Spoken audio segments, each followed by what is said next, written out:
মহামায়া, যিনি সমগ্র জগৎকে সিদ্ধি প্রদান করেন।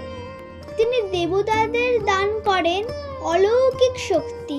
ভগবত পুরাণে আছে, স্বয়ং মহাদেব দেবী পার্বতীকে পুজো করে তার কৃপায় অষ্টসিদ্ধি লাভ করেন। তাই দেবীর এই রূপের নাম সিদ্ধিদাত্রী। নবরাত্রির নবম দিনে নবদুর্গার শেষ রূপ অর্থাৎ দেবী সিদ্ধিদাত্রীর পূজা করা হয়।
সমস্ত দেবতারা তাদের সমস্ত শক্তি ও অস্ত্র দিয়ে সৃষ্টি করেন নিত্যা অনাদি অনন্ত দেবী মহিষাসুরমর্দিনী।